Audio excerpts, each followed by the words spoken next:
ठाकरेंच्या बालेकिल्ल्यामध्ये भाजपचा जनता दरबार आज होतोय। दादर माहीममध्ये ठाकरेंना शह देण्याचा भाजपचा प्रयत्न आहे। पालकमंत्री शेलारांचा दादरमधल्या जी नॉर्थमध्ये जनता दरबार होतोय। मुंबईमध्ये भाजपकडून प्रत्येक प्रभागामध्ये जनता दरबाराचं आयोजन करण्यात आलेलं आहे। विनायक डावरुंग आमचे प्रतिनिधी या संदर्भातली अधिक माहिती देतील। विनायक, रुशाली बरोबर आहे। भाजपच्या वतीनं आगामी स्थानिक स्वराज्य संस्थांच्या निवडणुकांसाठी वेगवेगळे नियोजन जे आहे ते केले जात आहे। मुंबईत सुद्धा मंगल प्रभात लोढा असतील आणि आशिष शेलार यांच्यावरती जनता दरबार घेण्याची जबाबदारी जी आहे ती देण्यात आलेली आहे।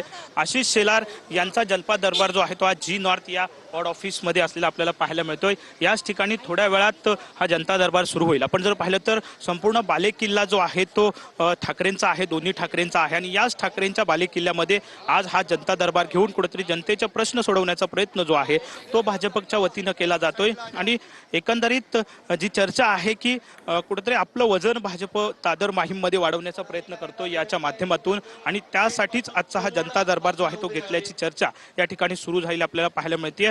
आगामी महापालिका निवडणुका आहेत आणि आगामी महापालिका निवडणुकाच्या अनुषंगाने प्रत्येक नागरिकापर्यंत मुंबईपर्यंत पोहोचण्याचा प्रयत्न भाजपकडून केला जातोय। आणि हा बालेकिल्ला जो आहे तो शिवसेना भवनच्या शेजारचा हा संपूर्ण परिसर दोन्ही ठाकरेंचा बालेकिल्ला आहे आणि याच बालेकिल्ल्यामध्ये हा जनता दरबार घेऊन भाजप आपलं वजन जे आहे ते वाढवण्याचा प्रयत्न करतंय, अशी चर्चा जी आहे ती या ठिकाणी सुरू झाली आहे।